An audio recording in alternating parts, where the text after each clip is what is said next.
எதிர்நீச்சல் சீரியல விட்டே நான் போறேனா? அப்படிங்கிற மாரியான ஒரு கேள்விக்கு சத்யா தேவராஜன் அவர்கள் ரீசென்ட்டா அவங்களோட சோசியல் மீடியா பேஜ்ல லைவ்ல ஒரு சில விஷயங்கள் இது எதிர்நீச்சல் சீரியல பத்தியும், அவங்க புதுசா பண்ணிட்டு இருக்க ப்ராஜெக்ட்ட பத்தியும் ஷேர் பண்ணியிருந்தாங்க. அது என்ன அப்படிங்கிறது தான் இந்த ஒரு வீடியோல நம்ம பார்க்க போறோம். எதிர்நீச்சல் சீரியல் மூலியமா ரசிகர்கள் மத்தியில மிகப்பெரிய ஒரு வரவேற்பு பெற்றிருந்தவங்க தான் சத்யா தேவராஜன். எதிர்நீச்சல் சீரியல்ல ஆதிரை அப்படிங்கிற ஒரு கேரக்டர் பண்ணியிருந்தாங்க. அது ரசிகர்கள் கிட்ட மிகப்பெரிய ஒரு வரவேற்பு பெற்றிருந்துச்சு. தொடர்ந்து அந்த சீரியல் முடிஞ்சதுக்கப்புறம் அடுத்தடுத்து நிறைய ப்ராஜெக்ட்ஸ் பண்ணி வந்துட்டு இருந்தாங்க. சமீபத்தில இவங்க விஜய் டிவில தனம் அப்படிங்கிற சீரியல்ல கமிட் ஆகியிருந்தாங்க.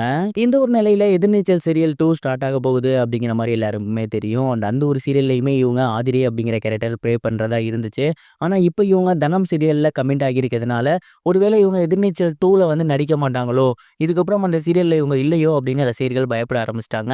அண்ட் இவங்கள டேக் பண்ணி சோசியல் மீடியால கேள்வி கேட்க ஸ்டார்ட் பண்ணிட்டாங்க. இத பார்த்துட்டு அவங்களோட சோசியல் மீடியா பேஜ்ல ஆதிரை அவர்கள், அதாவது சத்யா அவர்கள் என்ன சொல்லியிருந்தாங்க அப்படின்னா, "நீங்க எல்லாருமே என்கிட்ட வந்து எதிர்நீச்சல் 2ல நீங்க இல்லையான்னு கேட்குறீங்க. அது எப்படி இல்லாம இருக்க முடியும்? என் லைஃப்ல மிகப்பெரிய டர்னிங் பாயிண்ட்டே எதிர்நீச்சல் சீரியல் தான். அப்படியாப்பட்ட சீரியல நான் நோ சொல்லுவேனா? நான் அந்த சீரியல்ல ஆதிரை கேரக்டர் ப்ளே பண்ண தான் போறேன்.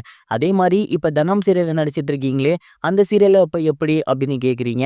இப்போதைக்கு அத பத்தி நீங்க எந்த ஒரு இஷ்யூவும் பண்ணாதீங்க. எனக்கு எதிர்நீச்சல் சீரியலும் முக்கியம், தனமும் முக்கியம். தனம் சீரியல்ல ரொம்பவே சூப்பரான லீட் ரோல் கிடைச்சிருக்கு. அதையும் நான் கண்டிப்பா ப்ளே பண்ணுவேன். அதே மாரி எதிர்நீச்சல் சீரியலுமே நான் ப்ளே பண்ணுவேன். ஒருவேளை ஃபியூச்சர்ல 2க்கும் டேட்ஸ் இல்லாமயோ, இல்ல மிங்கிள் ஆகுற மாரியான சிச்சுவேஷன் வரும் பட்சத்தில் மட்டும் தான் நான் ஏதாவது ஒரு சீரியல்ல விடுற மாரி இருக்கும். ஐ ஹோப் அந்த மாரியான ஒரு சிச்சுவேஷனுக்கு ஆளாக மாட்டேன்னு நான் நினைக்கிறேன் அப்படின்னு இந்த ஒரு விஷயத்த ரொம்பவே சூப்பரா அவங்களோட ஃபேன்ஸுக்கு சொல்லியிருந்தாங்க. அண்ட் இந்த ஒரு விஷயத்தின் மூலியமா தனம் சீரியல்லையும் சரி, எதிர்நீச்சல் சீரியல்லையும் சரி சைமல்டேனியஸா இவங்க நடிக்க போறாங்க அப்படிங்கிறது தெரிய வந்திருக்கு. எதிர்நீச்சல் சீரியல் ரசிகர்கள் மத்தியில மிகப்பெரிய வரவேற்பு பெற்றிருந்துச்சு. எதிர்நீச்சல் 2வும் அதே மாதிரியான ஒரு வரவேற்பு பெறுமா அப்படிங்கிறத பொறுத்திருந்து தான் பார்க்கணும்.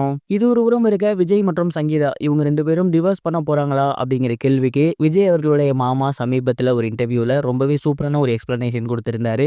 அவர் என்ன சொல்லியிருந்தாரு அப்படின்னா, விஜயும் சரி சங்கீதாவும் சரி 2 பேருமே நல்லபடியாக தான் இருக்காங்க. ஒரே வீட்டில் இல்லை அப்படிங்கிறது இப்போ நிறைய பேருக்கு சாதகமாக போயிருச்சு. ஏன் அப்படின்னா, விஜய் அவர்களோட பையன் மற்றும் பொண்ணு இவங்க 2 பேர்த்தோட ஹையர் ஸ்டடீஸ்க்காக ஒரு சில டைம் பார்த்தீங்கன்னா அவங்க 2 பேரும் ஒன்றா இருக்க முடியல. குறிப்பா பொண்ணு கூட வந்து இப்ப விஜய் அவர்களோட ஒய்ஃப் சங்கீதா இருக்காங்க. அத சாதகமா வச்சு நெறைய பேர் சோசியல் மீடியா பேஜ்ல வேற மாரி திரிச்சு பேசி வந்துட்டு இருக்காங்க. ஆனா அப்படிலாம் எதுவுமே கிடையாது. விஜய் அவர்களும் டைம் இருக்கப்ப நேரடியா லண்டன் போவாரு. அங்க அவங்கலாம் ஒண்ணா ஃபேமிலியாலாம் இருப்பாங்க. ஒண்ணா சாப்பிடலாம் போயிருக்காங்க. இங்க ஒரு சில விஜய் பிடிக்காத நபர்கள் தான் இந்த மாதிரியான செயல்களில் ஈடுபடுறாங்க. ரசிகர்களாகிய நீங்கள் விஜய் என்ன பண்றாருங்கிறத தொடர்ந்து கண்காணிச்சுட்டே தான் வரீங்க. உங்களுக்கு தெரியாதா? தேவையில்லாத வதந்திகளை நம்பாதீங்க. அது நடக்க வாய்ப்பே இல்ல அப்படிங்கிற மாரி சொல்லியிருந்தாரு. விஜயோட மாமாவோட இன்டர்வியூனால இந்த வதந்திக்கு இப்போ முற்றுப்புள்ளி கிடைச்சிருக்கு. இதுவரைக்கும் கனெக்டிங் டிவிக்கு சப்ஸ்கிரைப் பண்ணனா மறக்காம சப்ஸ்கிரைப் பண்ணிக்கங்க. உடனடி அப்டேட்ஸ் பெறுவதற்கு நோட்டிஃபிகேஷன் பெல்லையும் கிளிக் பண்ணிக்கங்க.